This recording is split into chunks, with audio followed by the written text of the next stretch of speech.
like after an earthquake, there's like an aftershock. I thought it was maybe one of those situations. A Halloween aftershock. Yeah. Yeah, exactly. It was spooky. I was scared. For like Are you 20 talking seconds, I about was coming scared. into the Zoom and me and JT not being here? Yeah, man. But like your That is kind notebook's of there. scary in a 21st century way, like Kiyoshi Kurosawa. Unfriended Kinda. 3. Yeah, Yeah. exactly. Yeah. No, I texted you guys. I said I feel like I'm in Paranormal Activity too. You know, it's kind of crazy. Liminal vibes for sure. Can you just set that up on the days we're not doing the podcast? I kind of like it. You know. Yeah, being able to just hop into the Zoom whenever you want to and look at what the studio looks like. I like that. Just looking into Eddie's apartment at any time of the day. Yeah. Malcolm's on nanny cam. Yeah. I need nanny cams for all my friends. Honestly, the low grade photo of like you shooting your laptop screen and everything really does make it look like early 2000s digital J horror. You got a good angle. The angle in the room does it too. You know what I mean? Yeah, I think yeah. It's a perfect storm coming together. Did you ever see like footage of people like directing over Zoom? Yeah, during, like, the Carpenter. pandemic? Yeah. True. Yeah. Like, but Carpenter's even still doing it. It's not even the pandemic's been over for 2 years, and Carpenter directs for the first time in 15 years. And he's like, I heard about those guys who didn't have to leave the house. it's like I mean, they it made, makes like, sense. He's making what, a TV. Peacock TV show. He doesn't have Yeah. to get up. He doesn't have Yeah. to stand to direct that. That's true. And it's funny that like I feel like there's no hype for it. Like I think appropriately. You know what I mean? Like Yeah. Nobody like gives people a shit. like people would be like, "Oh, Carpenter's coming back," but he's like, "Yeah, I'm on my couch directing it." It's like, Yeah, just I cool. have playing I'm glad- 2K during directing it. well, I hope you have a good time then. That's all I got to say. You know? Yeah, you could tell like certain scenes he was just genuinely in the middle of a game in 2K and was not paying attention to the direction at all.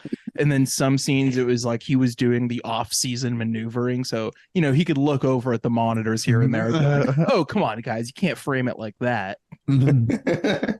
Just simming seasons. Yeah, no, I think that's how Carpenter. People talk about Carpenter. Oh, he loves basketball video games. People don't talk about how he plays basketball video games. I like to think he's like me, where he's just deep simulation mode. He's not even getting on the court. He's playing for 3 hours, and it's all just alternate reality creation. I want to play the Daryl Morey video game. That's the ultimate video game for me, where I get to be Daryl Morey. My GM character in Madden, Edmund J. Cockenlocker. Oh, that's nice, man. That's fucking Cockenlocker. What is that, Danish? What is that? It's from, it's actually Preston Sturges, but yeah. Yeah, I don't know, man. You ever just feel like life is just catapulting you towards some greater purpose? Average fat cats with bloated ego. We are the only DJ crazy enough to tattoo Jackie Brown on his ass. This is Michael Mann, and I ride with Extended clip. I have a feeling that that on-call gig that I'm about to get is going to be like 4 days a month, and I'm still going to be mainly a full-time podcaster. Well, that's good too. Dedication Well, yeah, to the being craft. a full-time podcaster rules as long as you can make rent. Yeah, which I cannot. Welcome to Extended Clip. It is episode 247, and I'm one of your hosts, Eddie Averill. I'm Malcolm O. I'm JT White.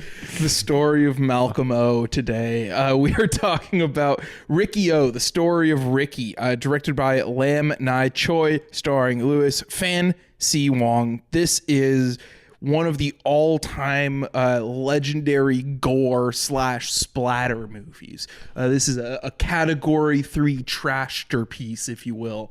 Category 3, for those who don't know, was like the rating in Hong Kong, kind of like an X rating in Hong Kong, but a lot of martial arts movies that were more depraved and sicko mode got them because, as we've discovered on this podcast, there were some truly depraved movies in Hong Kong in the 90s. You could really get away with some crazy shit as long as they just threw you in the category 3 ghetto, I guess. But those are the movies that became cult hits in America anyway, so it's not like the ghettoization of those like super raunchy films did much.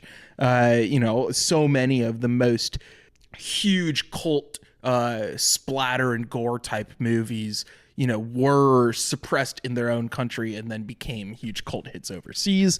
This one, I wouldn't say was suppressed in its own country. It was still a pretty big movie. But yeah, so I just think that that's an interesting dynamic where it gets slapped with that category 3 rating, and then that just feeds into the Americans being like, oh my God, like it's almost Orientalism of like late 90s American video junkies being like, you see this fucked up shit they're doing in China? Yeah. Like these movies are so low grade, they're watching tape rips. The special effects look a lot more realistic, and it's almost like you're trying to show someone a snuff film or something. And then now you watch Riki-Oh has a beautiful, 2K remastered Blu-ray, and the special effects don't look as realistic, but a lot of the gore still looks fucking disgusting. And this is a very fun movie. Malcolm, you chose Riki-Oh. Why did you pick him as your fighter? Damn. Well, this is getting into like Street Fighter, video game style questions. But I wanted to choose this movie just because I felt like, I don't know, like I feel like we hadn't done anything kind of like gory or like kind of, kind of shocking. I mean, this movie's not exactly shocking, but it's just high gore, high energy. And I just think we'd have a lot of fun with it. And I think there's enough here to like, enough meat on the bone where there's some fun discussion too. And I think you leading it off, I think you set a good scene for it because it is, it's funny. I was trying to look for this movie, and this is one of those movies. For the longest time, it was on YouTube in full. You know what I mean? But its status has reached so high, despite back in the day, the Category 3, the parental advisory sticker they tried to give them. I signed up for. Well, this sounds like an ad now, but I had to sign up for Criterion Channel to watch this movie, which is kind of like wow. I don't think a lot of people would have ever expected it. From the ghetto to the art house. Exactly. A concrete rose, as I like to call it. But who else went from the ghetto to the art house? Roman Polanski. That's true. Objectively true. That is true. Yeah, it's true. They can't take that away from him. But it's just happy to see, you know what I mean? That like, I don't know, Criterion, they got people working there that are embracing these types of movies because there's obviously like a level of craft here that, you don't see in a lot of other movies just through gore and special effects. And, for that reason alone, it's, it should be, revered in like a great way. And I'm glad to see that it is. JT, you had any exposure to this before you checked it out the other day? Other than just like general reputation being like, okay, this is definitely one of those types of movies that's just like fun, exploitative that I wanted to check out. And especially, again, something coming from like Hong Kong. It's just like I feel like it's a pretty solid like hit rate. So you go in expecting something pretty damn cool. And with this, I know obviously the sort of log line and everything sets it up as in a prison, but I wasn't sure. I felt like we might venture out, but I do love that it's like all set there. And I feel like watching the film, I was just like, wow, I think I like the prison movie genre. Yeah, that's a fun thing to explore. We should do more. Have we done any other prison? Female prisoner Scorpion 701. Alcatraz. Escape from Alcatraz. Ilsa, prison movie as well. Yeah, Ilsa, She-Wolf of the SS was a certain type of prison movie. Yeah, but I don't know. The prison, the movies sure do make prison seem damn fun. Well, I mean, you're not wrong. Like, I think a lot of what makes this movie fun and like memorable is like using, the classic, the prison has factions and there's all these different groups and all these different people. You have a fucked up evil warden. Yeah. Like all the tropes of the genre are there, and just like, I don't know, up to it's not the warden is the skinny guy that like towards the end inflates. Yeah. But they have his temporary like guy in charge. Yeah. With the fake eye. Basically, warden. Yeah, you have the one-eyed snake, which is very funny because that's just like a phallic reference, essentially. Yeah. But the one-eyed snake is in charge while the warden is out of town with his fat son. And so the one-eyed snake, like, he has a glass eye that he grinds up spices in and eats, I think, or maybe he's eating glass dust, which is a Maybe it's thing that you opium. see throughout the movie. Oh, it could definitely be opium, but he's eating it. Do people eat opium? I don't know. I think you could. I don't know. Next Yeah. week we'll get some opium on the show, and it'll be for a video podcast, Yeah. video episode. Yeah, I think I have a pipe that would probably work for it. Anyway, regardless, so he's like the boss throughout, and then it's almost like the martial arts movie trope, like you have the boss and the big boss. Yeah. So you have your boss throughout the movie is One-Eyed Snake, but then with 20 minutes left, it's like, hey, guess who's coming back into town? The warden, the actual warden. And so, yeah, as you said, he's a skinny, balding guy, a sides god, if you will. And he has his fat son who tortures all of the staff members. But yeah, I really love this movie from the get-go, like the vibe of it and everything. There are certain spots where it kind of loses me, and it can get a little repetitive. Like a lot of it's kind of like the downfall of the prison genre is how many places can you actually go? Yeah. How much can you commit to the oppressive set design, and how much do you want to be in that for an hour and a half to 2.5 hours, depending on the movie. I think this one is very good, though. It's just not like on the level of I think that female prisoner Scorpion, like that set is so insane and out there, and just a place that I want to like live in voyeuristically for an hour and a half. No, this one has this weird like primary color antiseptic sheen that was very jarring at first, and especially with those kind of Carpenter-esque synths that are playing over the opening titles. And it's very cool. It's just not like as crazy and out there as a lot of prison sets can be in the genre, but I do think it's quite cool. But anyway, so that's how we start the movie is you got all these prisoners being transported on the bus over those cool synth music pieces, and you get some cool text on screen showing them come in, and one of the guys we get in there is Lam Suet with a nice ponytail. That was pretty awesome. Yeah, it is funny, like there is like a prologue being like it's the year like 2001, and like the economy is such that crime is so all high. capitalist economies have like made private prison, or just they're all private prisons, which now. is awesome that in China in the 90s they were just like, what's a dystopian version of prison? Oh, they're privately owned. It's like, you guys could just look over here, check us out. No, exactly. Well, I think we're doing it just fine. that's what kind of makes it so interesting to me, because it's like in America, like you could just it's like, oh yeah, it's a prison movie, you know what I mean? Like it basically the private prison hook means nothing in America. Yeah, like it's like you just described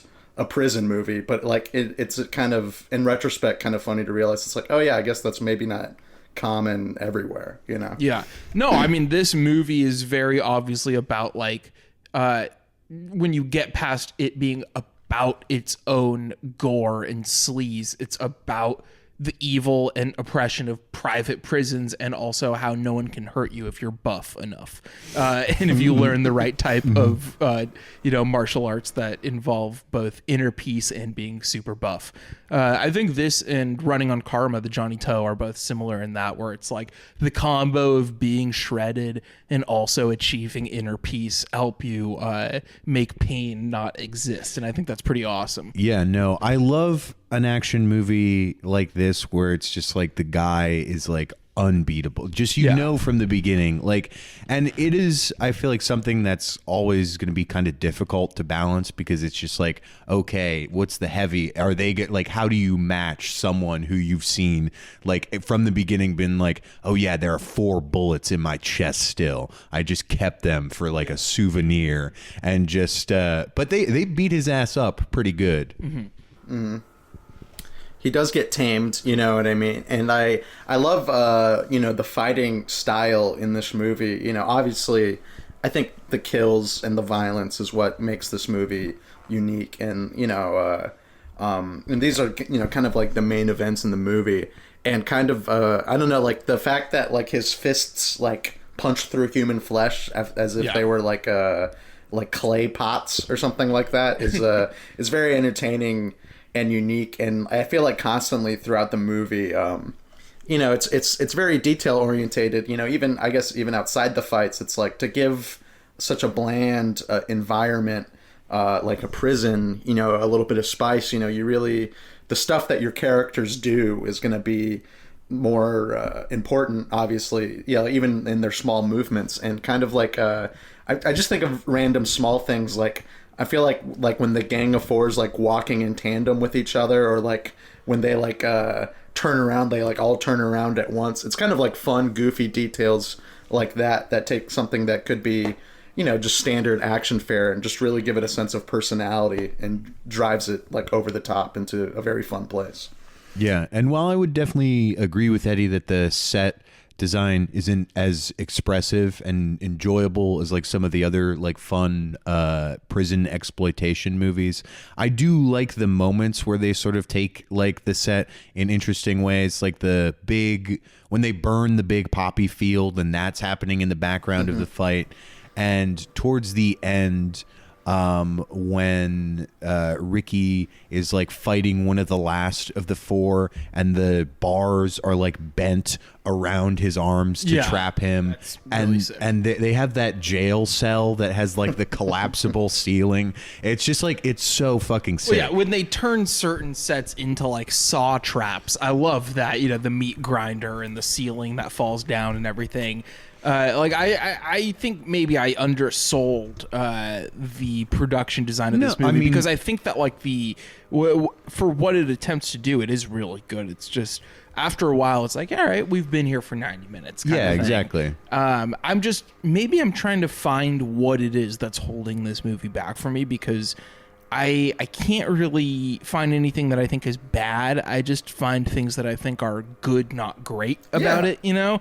And so it's just like, yeah, there's nothing to really complain about. It never just, it only gets over that hump into being a super like great movie for 5-10 minutes at a time, though, for me. Otherwise, it's just like an enjoyable action movie, you know? No, I mean, I think I pretty much agree with the sentiment. It's kind of like, you know, I think I say this a lot talking about action, but you know, but it is like it does kind of go from set piece to set piece, you know, how the movie operates and the things in between. Like sometimes there's fun stuff, but sometimes it's just to get you where you need to go. And it's done, like you said, it's like it'll be done in a way that's like not bad, but it's like, you know, especially when there are like these super interesting, gory parts, you know what I mean? There is a little bit of you that I feel like maybe not like waiting for the next one, but it's like after you see some two guys fight and like the losing guy like takes out his small intestines and uses it for jump rope. That doesn't happen in the movie, but he does pull out his small intestines. It is like the next 5 minutes just setting up the next fight. It's just not going to be as you know, fun and entertaining as the fight's going to be. And I guess I can't fault the movie too much for that, because the fights are great enough to where that doesn't matter as much, but it's like, yeah, those minutes are there. I would say I probably like the movie a little bit more than the both of you, but again, it's just probably a half star, half bullet difference. Well, I think what it is like a highlight reel movie where you cut together the best 45 minutes and it's basically 5 stars. Absolutely, you know? yeah. And so maybe it's like it depends on the setting. Maybe if you're watching it with a crowd that's rowdy in a fun way, that kind of stuff gets you through the lulls a little more because the highs are that much higher. Or if you're just like doing laundry or something and you know when to look at the screen and when you can fold clothes, I guess. I hear people talk about doing laundry while they watch movies. I have never done such a thing, but I've heard pray tell. I've heard pray tell of such behavior. To me, it's like, you know, you're wearing are you watching movies naked? Is that how desperate you are that you need to do both at the same time? Howard Hughes in The Aviator. Howard Hughes in The Aviator, sure, he can't pull himself away from the screen. Maybe he needs to pee in a jar and get laundry done while he's watching his Spruce Goose footage. I remember when I was like younger, like 16 or 17, like when I heard people said like do laundry. I'm like, what do you, like, you put it in the washing machine? Like, you're not really doing much, but it's like, obviously they're talking about the folding of clothes afterwards, but which doesn't take that long. It doesn't take that long. I don't, maybe. Oh, it's a good movie to fold laundry to. How long are you? How much laundry do you have? I was gonna say, Are you doing the whole TJ Maxx laundry? unfortunately, me and Eddie only have 6 outfits to our name, so maybe that's why we can't relate to the laundry stories as much. It's like the inverse of a cartoon, like where Bart Simpson or Doug would open their closet and you have like 100 of the same outfit. Me and Malcolm, you just open a closet and it's like 5 shirts and you've seen us wear all of them. People who know us in real, they're gonna really enjoy that part. Like that's gonna be the highlight. I of the think episode. people who even watch the breakout clips on Twitter or watch the video podcasts have basically realized, Eddie has 4 shirts. Well, maybe it's just they just assume that's a lucky podcasting shirt. It's just like, these are the podcasting uniforms. Or we're recording it all at once, but JT is so vain that every time we do a new episode, he has to go change before we start. And me and Malcolm are just like, all right, dude, we could just stay in these clothes. We're recording the year's worth of episodes right now. We're gonna sweat it out a little bit. We should actually do that. That would be fun for everyone's mental health, and it would be very fun to edit, I'm sure. So anyway, we get a scene early on where a guy who's up for parole gets his parole denied because he pissed off the one of the gang of 4 who are kind of like there's by compass coordinates, is that how you would say it? There's like each wing of the prison has a gang boss kind of, and so he pisses one of them off and they get word up to the higher people and he doesn't get his parole, and then he gets fucking killed, and there's a really dramatic scene of Likwang or Riki in the rain getting really pissed off about it. And that's when you realize, this isn't some morally ambiguous dark movie. This guy, we're on his side. This is a moralist hero who is like here to do the right thing. He's going to take pain and rip people's flesh off in the name of doing the right thing, because this guy just made a toy for his son and then got killed before he could see his son again. Well, it's also like, you just met that guy in prison. You're really going to go on all this rampage just because this one dude? True. Well, Eddie, let me as someone who's like Ricky, I'll explain it from Ricky's perspective. It is, well, first of all, the guy, he didn't get killed. He killed himself, right? Because he got, did I misremember that? Or No, he hangs himself. No, you're right. Sorry. He kills himself because his parole's denied and his like face got bashed in and shit. And like I just remembered the image of his face being dismembered. Oh, yeah. Is that where he like shoves that like cutting tool that like slices his face? Yeah, I'm pretty sure. That was repulsive. Yeah, that was... Yeah, that's like one of the first pieces of real gore in the movie, because that's like within 10 minutes or so. Yeah. Yeah, and it's... I like that first 10 minutes because we kind of just...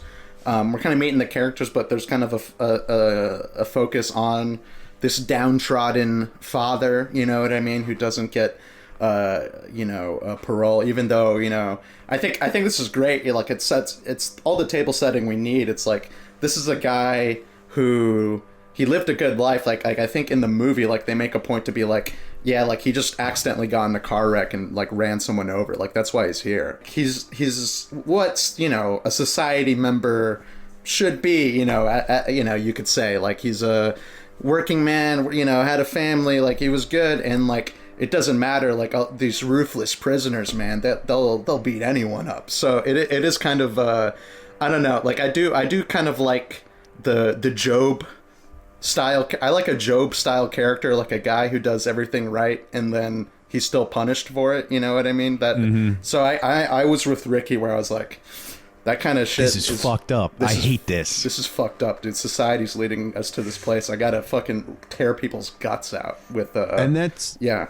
I do like it plays into, because you get slowly doled out throughout the whole film. You get Ricky's backstory, because it's just like, this man can't be just some sort of ruthless criminal. He clearly has such a strong moral compass and purpose. And even though it does, like, I don't know, I feel like the flashbacks to his like sister, like what happens to her does, I mean, save for like, I feel like the really explosive climax of that, those are beats that I feel like are a little bit more perfunctory to me, because it's just like, oh, okay, like obviously we're gonna see that he's like he's not just some street thug. He has a reason.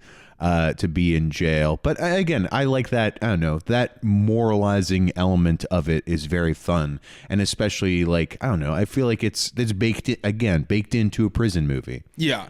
And then the flashbacks with, is it his uncle or who's the one who teaches him the kongi, the martial arts that he uses to never feel pain. So that scene is good, and it's kind of like a, classic martial arts training scene kind of. It is his uncle, yeah. And I don't know, that's maybe where it doesn't feel as strong as, a lot of the classic Hong Kong action stuff. Like, we're not watching Lau Kar Lung stuff here. But the fight scenes, even if they're not choreographed in such a balletic way, it's like the pure brutality of it is like, it's like if Lucio Fulci made a Hong Kong action movie, it would look like this kind of, where it's so much more focused on the wetness and the textural grossness of all the gore than the actual staging of the fighting, I guess. And that you see that early on when you get that huge fat guy who says, someone offered me 30 kilograms of rice to finish you off, which is one of the best, that's up there with I used to fuck guys like you in prison from Roadhouse as some of the best fighting words in movies. Well, you talk about, I think that's an interesting comparing this director to Fulci, because I've only seen one other Lam Nai Choi movie, and it was The Seventh Curse. And kind of looking at, and which is like a horror kind of action hybrid movie that, is really good. And, starring Chow Yun-fat, or I think he's in it. I'm looking at the poster right now, and I can't remember if he's the lead in it or he's in it briefly, and they just have him on the poster. So that's my forgetfulness. Classic right now. Move. But looking at his filmography, it seems like he did a lot of horror movies. So that, you know what I mean? Maybe I'm going off of knowledge that maybe I don't have, but it's like maybe he, coming into action, this guy was doing a ton of horror, gore sequences, and he's like, maybe I could bring that to action, and it gives it a special flair, because even in the more violent Hong Kong action movies, they're not as gore, they're not reveling in the gore that the way this movie does. And even if not straight up horror, I was looking when I watched this with Nico, we were just going through his filmography and checking out, see what we could find. And there's a description for one called The Cat. That is a cat from outer space teams up with a young girl and an old man to fight a murderous alien that possesses people. And it's just I'm sold on that alone. Yeah, that sounds sick. Again, knowing the practical effects prowess going into that, I don't know, you can only imagine. No, I just remembered, because we were talking about the flashback scene. The one flashback scene that I like, and I feel is when I do like when he's training with his uncle in the graveyard, and I think at first they're just practicing moves, and then the uncle just starts picking up graves, and they start just clobbering graves in the gravesite. It I don't know, I think that exemplifies. Feels very disrespectful. Oh well, it's funny. I really might be Riki-Oh, but I remember when I was 12 on my edgelord tricks, I remember to my older cousins, we were at church, and there's a graveyard near the church, and as for a little gag, I did dance on some graves at a young age. I did some dancing on some graves. What kind of dancing were you doing? Were you hitting a little 8-year-old Malcolm doing a jig on a grave? Yeah, I think it was were you hitting a Dougie? I think I was going for Looney Tunes Bugs Bunny style dancing, the way he would dance, kind of mawkishly, what I mean? Or kind of what was the singing toad? Michigan J. Frog. Yeah. Michigan J. Frog. I think that's who you are. I'll take it. So yeah, doing all these great riffs, and then I'm gonna get a director like Whit Stillman on the podcast with Malcolm, and he's just gonna be rivet. No riffs at all. That's what happened during the Whit Stillman episode. I was actually in the room, but I was just so tongue-tied that I just couldn't say anything. So I just Well, said, your tongue wasn't tied at all. You were picking off flies in the room. And that's the thing. I had to do a lot of editing because I shaped that interview around introducing Malcolm to Whit Stillman. You know, and I was just like, here he is. It's Malcolm. True. He was probably showing up there. He's like, yo, where's that bitch face palace guy? You know, I thought this was his that's the guy I was talking to. So anyway, we get that great fight early on from the guy who wants to, finish him off for some rice, where Lik Wong or Riki rips his stomach out, which is pretty awesome. Then that's when after the graveyard flashback training sequence, we are properly introduced to the kind of assistant warden guy who's in charge for most of the movie by his hook hand piercing into a steak and using that to cut a steak that is way too bloody for human consumption. And I don't know, if you want just like an over-the-top, introduction for a bad guy warden, that's perfect. It's just fucking... His hand is cutting raw meat. Ooh, there's one detail I love about the assistant warden's office. There is like all pornography VHS tapes like right behind him. Because we see that a lot throughout the movie too. Yeah. It's so good. I also love with the vice warden, he's a bigger guy. He's eating a lot. And like, I love that same scene where he's cutting the steak. I think they like cut to a wider shot and like his desk is just filled with like a full picnic. Like it's just like basket of bread, basket of fruit, some meat, some like just so like a combination of like dim sum and like cheeseburgers. The dude just has everything they could find. It is like, I feel like the movie excels with like kind of like small over the top comedic details like that. Like they sneak for sure in a lot more. The warden's son is a good one too. Yeah.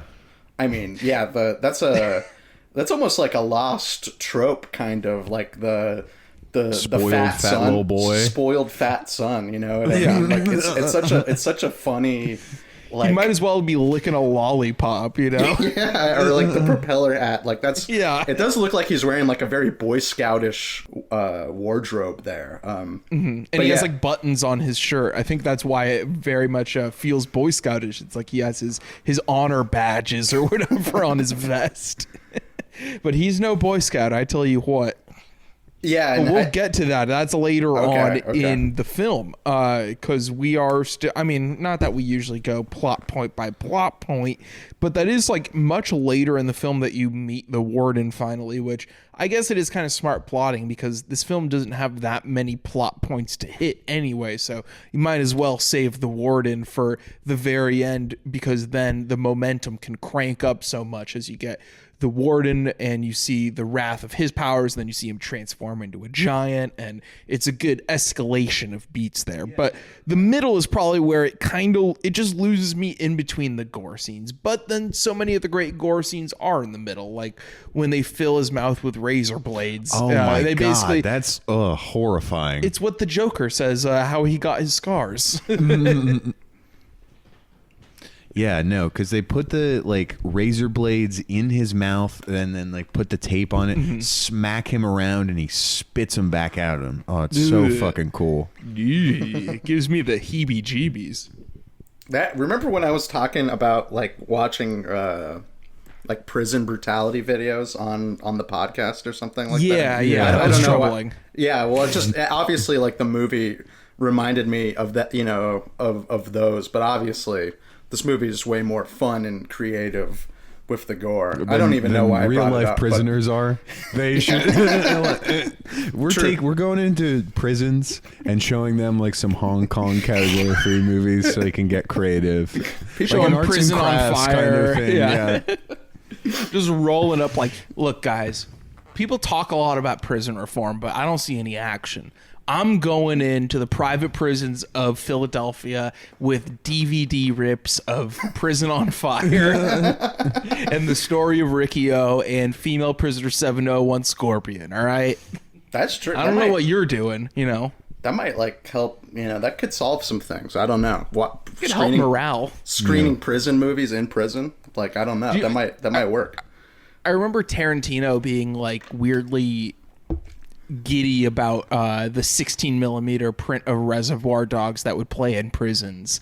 Like him being like a nerd that he is, he was like, it's the special cut that they play, the 16 millimeter, cropped to 4:3, 4:3. He doesn't talk like that, but he was like getting very nerdy, talking about like the special 16 millimeter print that they would show at prisons and how cool he thought it was. And it's like, I wouldn't really feel that that's that cool. No, it's just it's the idea of like tough guys watching. It's such a it is a child's conception of just like they're tough guys in prison watching my movie and they're fucking loving it. It's not like Johnny Cash, just a like bunch of financial criminals and pedophiles. Yeah, exactly.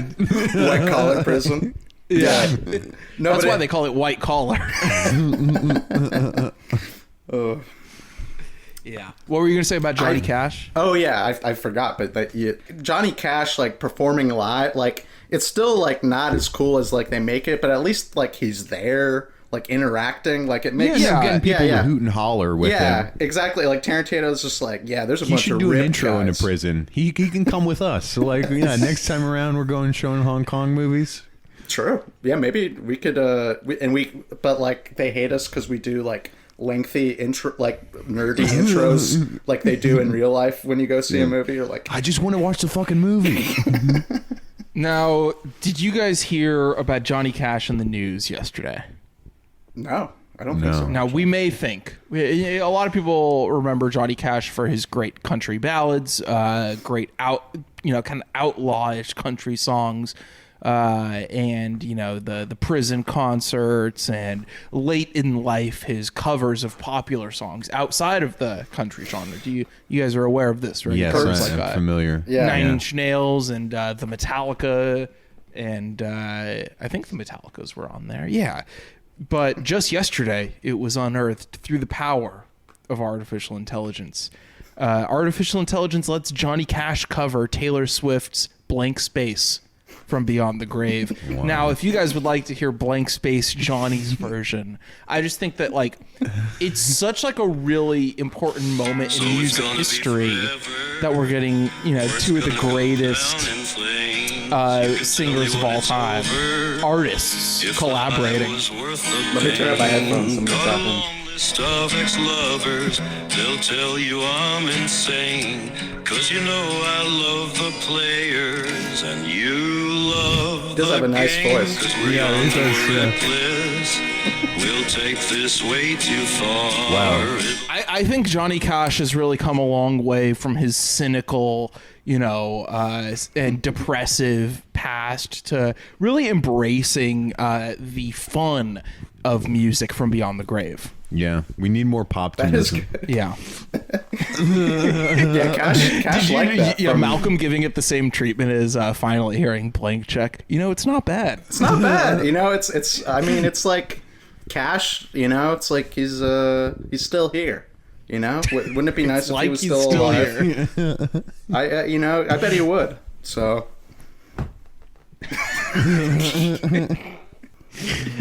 I like that giant spatula / spiked axe that gets used in one fight scene. Like, that's a very strange weapon that probably, is one of those things that looks better if you're watching it in, 1999 on a VHS rip rather than the new Blu-ray, where everything is very crisp and the props look a little more plastic and the effects, you could see through them a little more. And that I think is like the allure of the cult movie, is like sometimes the degraded quality adds to what I already said, the almost snuff film quality, which doesn't always have to be there for a cult movie, but just that quality of like something secret and lost and underground almost helps with a movie like this, I think. And I'm not saying I have buyer's remorse for the 88 Films Blu-ray of this movie or anything, but like I do feel like such as many 90s Hong Kong action classics, it almost lives in my brain, or should live in my brain, as a standard definition DVD with the burnt in English and Cantonese subtitles, I get that. I feel like I've lost that. Like, I haven't watched like a bad rip of a movie in a while, to where I think I I tried watching like a movie in SD, and like I really couldn't do it. I felt like a I'm gonna call you on this. I'm a snob. You I'm called gonna me call on you on this. Maybe Am a I year and a lying? half ago. Well, maybe it was a year and a half ago okay. that you were over at my place with David, and we watched an old fucking 600 megabyte, bootleg DVD rip of Sammo Hung's Pedicab Driver. True. Well, it has to be A quality. year and a half like is that. a long time. A year and a half too. is a long time. It is. Like the movie I was describing was like some like movie from the like an American movie from the 70s. Yeah. So it is like, I think context is everything there. I think Hong Kong movies from the 80s and 90s, like, there is a certain aesthetic of those movies on DVD with the burned in subs and everything that exists in its own world, kind of. no, absolutely. I just realized kind of by saying that, I'm like, damn, I just strengthened Eddie's point. Like I was, in a way that I didn't even intend to mean to, but it like, Well, yeah. it's because you are not as great of a debater as I, sir. True. I'm more like, it's You're more like Riki-Oh. Yeah, Riki-Oh, he solves true. debates with his fists. True. I'm no more discussion. I'm just threatening people now, I'd like to introduce you to my friends William F. Buckley and Gore Vidal. Wow. For the Intellectual listeners, heavyweights. I was doing the thing where you introduce your fists, and referencing a classic debate. For the listeners, who can't see it, we all have our fists up Irish style. Yeah, Like, exactly. we're Rolled up old-timey our boxing. sleeves. Yeah. Like the guy who's boxing the kangaroo. I think that's the last time someone took that boxing pose is when that guy fought the kangaroo. And the kangaroo kicked his ass so bad that people were like, we got to figure out a new way to box. No more fighting Irish. So Riki gets the prisoners on his side throughout the movie and basically leads a revolt, but the Gang of Four stands strong, and that's where you get that insane head crushing kill, where it looks like a head was made from a plastic mold and a very strong man crushed it. And the crushed head kind of reminds me of what's his name in Twin Peaks: The Return, when Matthew Lillard's head gets blown off, and there's that weird effect, that head exploding is kind of the same thing. And yeah, so effects like that are just awesome, and I feel like there's so much variety in the types of textures of effects. Like that one, it feels like it's a very hard skull getting crushed, whereas other ones it feels like the body's turned to mush. And there's a lot of dynamism there in the forms of brutality, I guess. So as it wraps up there, as we talked about, the warden comes home to the prison. He comes home to set things straight, and the sadistic warden just sees how far torture can go and really goes freak show mode on him. It's like he's bringing him into a basement under a carnival, the way he's busting out all these medieval torture style devices on him, up until it gets to the point where the warden morphs into a giant. And Riki-Oh still prevails and throws him in the meat grinder, and then punches through the prison wall bursts through it like the Kool-Aid Man to free everybody. And it's kind of a really beautiful, glorious ending, to be honest. Yeah, no, it's awesome. I was going into it knowing that the warden is obviously going to be the biggest bad guy. It's just how is this? He could kick the warden's ass like that. The warden's built like me. I'm that's Riki-Oh is going to take him to a cheese grater. But the decision to just then go insanely over the top, making him a mutant beast person is so sick. Yeah, no, I think that's a tendency of this movie throughout that I enjoy, the escalation of things, whether it'll be within a scene or just throughout the movie, you're describing, JT, because I think once you establish at the beginning the way they fight and the way the gore is, it's you got a lot of leeway. You're still within the realm of realism, kind of, but it's the way you play with that, with your kills and just what goes on. And I think the movie makes good choices on choosing when to do that. And no, yeah, the ending with the meat grinder and just going over the top. I forgot I think this is towards the end, but I love when someone uses like an elephant gun, is that what it's called? Like when the gun, the harpoon gun, the thing? harpoon gun, where like it's like shoots you and then it explodes inside you or something like that. Something weird like that. It's just like all the fun stuff like that. Yeah, no, just great tendencies. Bullet rating? 4 bullets. 4 bullets for Riki-Oh, the story of Riki. What about you, JT? Yeah, I'm going 4 bullets still lodged inside Riki-Oh's chest. That's what I should have said. I will go with 3.5 cranks or revolutions on the meat grinder with my bottom half inside of it. But yeah, 3.5 on this one. I think that like it stops just short of being great, but it's really, give or take. It's like we talked about Society a couple weeks ago, and I felt similarly about that, where the highs and the grossest points were so gross and so high. But it's what's the difference between this and Society? Not too much for me. Like they're right there. So make that what you will. 3.5, and we will be right back on Extended Clip.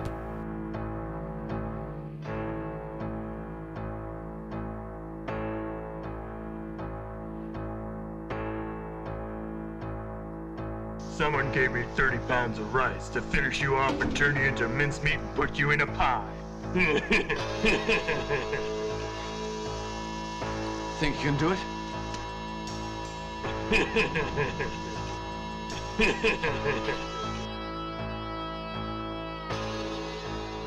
How was your Halloween party, JT? Or was it your party? Yeah. It turned out well. A lot of folks came. We had lied to everyone. We had initially, Nico and I were going to be Dumb and Dumber and get the tuxedos. Yeah. And then we went to the costume store. And we had told people at that point, we're like, oh, we're going to be Dumb and Dumber. And they didn't have them. Like, we looked at it like 2 costume stores, and it's just like, well, I'm shit out of luck. It's too late to order this from Amazon. Yeah. And we found like Navi costumes there, and we're like, this is so much better. And then just to keep telling people that it's like, oh, we're gonna be Dumb and Dumber. Yeah. And being the Navi, shaking my little tail all night long. Was fun. And then when everyone left at like 2:30, we were still awake and just cleaned the apartment already then, and stayed up till like 4:30 just rewatching Eastbound and Down. Great night. Damn, dude, I love the bro bonding after party. Like that's fucking, I can't fall asleep, but it's like gotta do something else. And we just wanted to just replay the it was the episode with Ashley Schaefer plantation. Oh yeah, just like that is all timer. That is kind of the number one episode. Kind of, I don't know. It's hard. It's hard with that show, but it's like it's hard to say. But it's certainly it's the most ridiculous the show ever gets. Yeah, and I love that element of it. There are things I feel like that I completely forgot about when Will Ferrell's like boy attack. He hits Kenny Powers with it looks like a fencing sword, and he's like, I see you sense the telepathic message I sent you silently.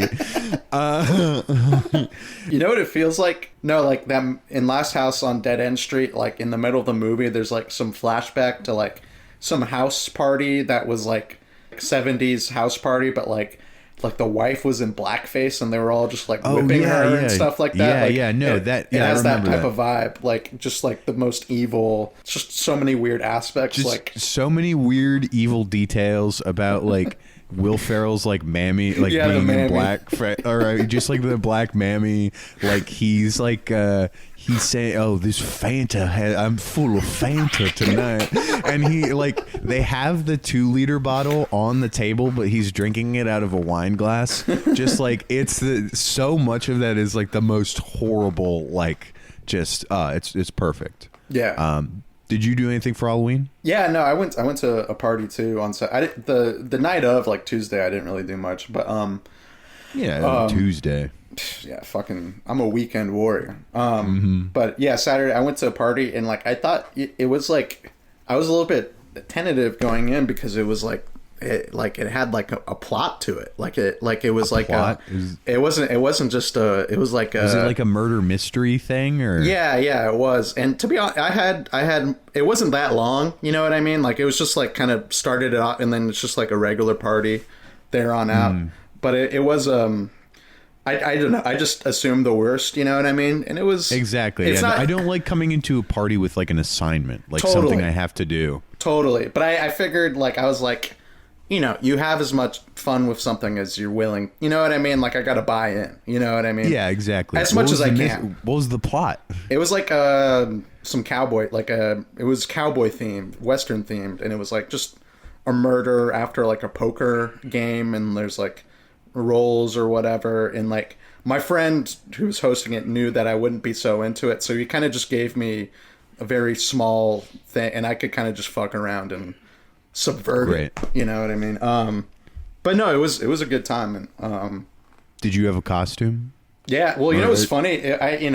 Oh, I think I saw. I snapped the photo. Yeah, I occasionally check Twitter now, like it's my news updates, and I just go iPod video, bitch face palace, just like oh yes, of course, interesting, Updates. interesting. Well, it was funny.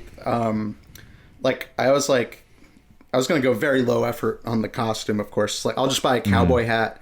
And I was like, you know what? I don't really have like a cowboyish shirt. Like I'll look for one for cheap, and like I need clothes anyways. You know what I mean? And like like Halloween is a great excuse to just buy new clothes for yourself. Literally, like I wasn't even thinking like that. But then when I got the shirt, I'm like, fuck, this is like a nice fucking shirt. Like I kind of just came up on like a. Like, I think it's like a hunter shirt. Like, I think it's like for hunters or whatever. It's like this thick kind of I think I know what you're talking corduroy-ish about. Yeah, kind yeah. of fabric. And I'm like, okay, this is perfect for the winter. Like, I don't have to wear a hoodie if it's just kind of shit. Like, I was like, this might be like a top 5 piece of clothing that I own. And I got it off of like a Halloween costume buy. So maybe that should be my mentality going forward. Big come up. With buying clothes, being like, Yeah, this would be every year you'll get a new piece of clothing for Halloween. There's some psychology to unpack there. I don't know, but either way, got a great new shirt. Everyone loves it. So many compliments. Everyone's loving Malcolm's new shirt. I love it. It's Malcolm in the middle, and I guess that's how life is for Malcolm. Is he is just the talk of the town. He is riding around Santa Clarita in his new cowboy shirt, and people are looking at him different. They're giving him more respect.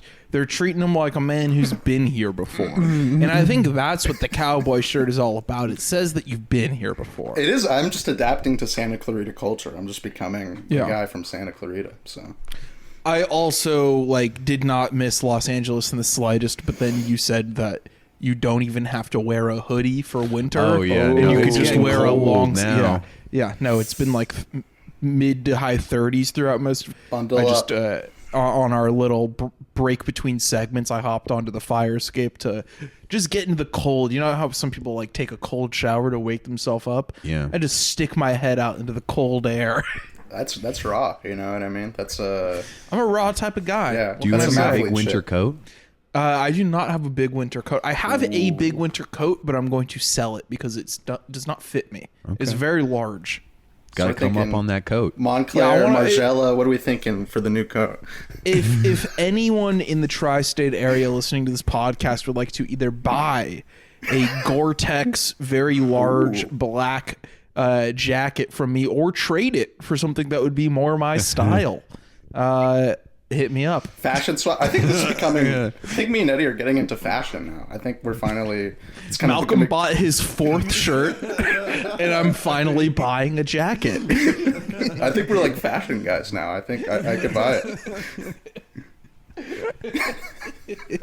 So, other than your journeys through apparel, have you seen any movies lately? Yeah. Well, Halloween night, weekday. I didn't really have any plans, so I went to go. I was like, there's probably a horror movie playing, in theaters. It's gotta be. And an older one, not even like some Jason Blum fucking bullshit. But You don't want to have to write another angry letter.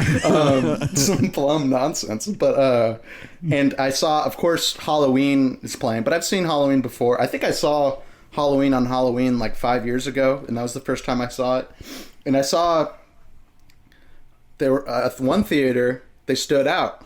They're playing Halloween 2, and I was like, I'd never seen Halloween 2 before, and it was in Pasadena, Michael Myers' home itself. You know what I mean? And so I moseyed on down to Pasadena like Mike Myers would, and I saw Halloween 2. And it's, it's fine. Like, it's not, it's, Yeah. I wouldn't say it's, great, obviously, but I wouldn't say it's bad either. It does kind of, it is, I kind of do like the start, because it for those who don't know, it does pick up exactly where the first one left off, and Michael Myers is on the loose after he killed a bunch of teenagers, and the doc is trying to find him, and then Jamie Lee Curtis is in this hospital. Myers goes to the hospital, it all coalesces there. And so there's a lot of hospital stuff in like the second half of the movie, I would say. And then kind of like the beginning where like Myers is kind of like roaming around post aftermath of, the climax of the first movie. And kind of we just get like the classic Myers POV shots as he's traversing through the Pasadena suburbs. And kind of just like that, I don't know, like there's scenes where you kind of just like, he's going into like a person's house just to steal a knife, you know what I mean? So that he could use it somewhere else. And, we get into, these like late 70s, 80s environments. And like, I don't know, like the cinematography, has the signature Steadicamness to it. And I don't know, it's kind of just like a cool, interesting, almost like a Michael Myers video game style vibe as you go around and do some tasks. And Michael Myers video game is totally apt, because I think Halloween 2 is a very fun movie that totally simulates the form of the first one through Dean Koondy's cinematography, but is like totally empty. It just doesn't have the oomph and the depth and the thematic stuff that makes the first Halloween one of the great movies, but it's still sick. Yeah, no, absolutely. And I mean, especially, I haven't, again, this is said without having delved too deeply into the further Halloweens outside of 3, which obviously doesn't have Myers and the Rob Zombie 2. I gotta say, it seems like Halloween 2 probably one of the better Halloween sequels. I like it. Yeah. I like it quite a bit. I would say I like it better than 4 for sure, but I definitely prefer Season of the Witch, but that also doesn't have Michael Myers. Yeah, no, we're talking about our buddy Mike here. All right. Well, I haven't seen any of the others besides 3, and I feel like I don't have a lot of horror series knowledge. Like I haven't seen any of the Friday the 13th. I've seen the Elm Streets. I've seen the Elm Streets. Those are okay. I have not seen the Friday the 13th other than the first one, and I've seen, I think, all but one of the Elm Streets, or just all. No, I've seen all of the Elm Streets other than Freddy vs. Jason. Yeah. Because I haven't seen the Jasons. I actually just finished those this past October. But like, they're fine. It's toward the end, they're fine. I think they're really good, and then they're just fine, I guess. The Freddy movies, that is. Like, Freddy's Dead is whatever. Yeah. But New Nightmare fucking rules, as we discussed in the pod. But even like 3 and 4 are both fucking classic. Like 3 is as good as any horror movie from the last 5 years. 2 and 3 are better than the first one, I feel like. I disagree. Yeah, I love the first one. I love the first one too. The first one is like, I recently rewatched the first one, and it's such a well-oiled machined. It's such a well-oiled machine, and I just feel like Craven's presence is so clearly felt on it that I don't know. The other ones feel like they stumble into the thematic stuff where the first Nightmare on Elm Street feels so much more intentional because of the other stuff that Wes Craven has done. Like it just makes sense within the perspective of his whole career and his thoughts about kind of conservative American suburbia and the hauntings that can affect it, even if they are in your nightmares. No, I think that's a fair point. I guess, yeah, I mean the gay Freddy. You know what I mean? How could he not love gay Freddy? Yeah. Well, it's not really gay Freddy, Yeah. but yeah, it's gay guy who's haunted by It's the Freddy. gay movie that Freddy is in. Yeah, and then exactly. the- But you're trying to sell boxes like your Chow Yun Fat thing earlier. It's like, yeah, you put Freddy doing a gay Freddy. Yeah, you just call the movie Gay Freddy and people buy it. Nightmare on Elm Street 2, gay Freddy. That would move so many more units. It's crazy. Oh my God.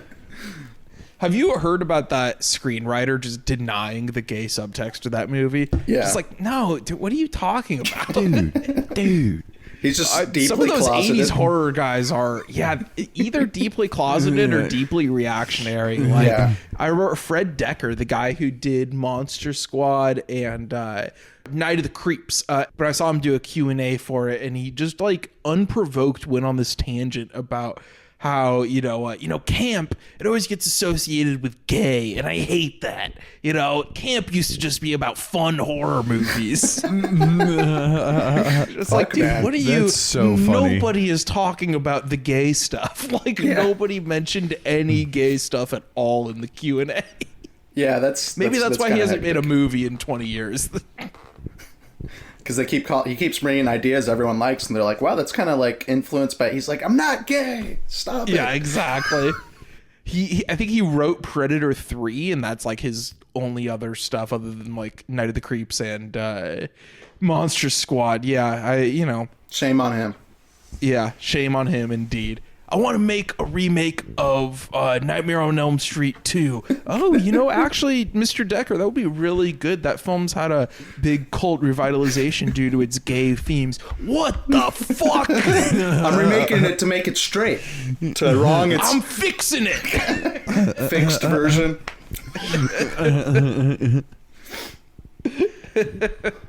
JT, you watch anything this week? Not particularly this. I mean, I just rewatched Jack and Jill, but there's a beautiful podcast episode we did about it with Bobby Franco. Of course. That one's a classic. So I'm not gonna.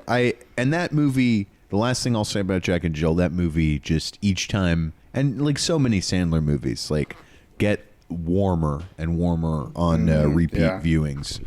But I'm going to return a little bit to the, I don't know, sort of festival roundup. There's a big, fat, juicy movie, like a pie cooling on it tantalizing the movie-going public. It was the most crowded movie I saw at the festival. Mr. Philadelphia himself, Bradley Cooper's new film Maestro. And again, I was like, it's fine about it, but I don't know. I think it's to expand upon my thoughts of not last week, whenever, into why it's just fine.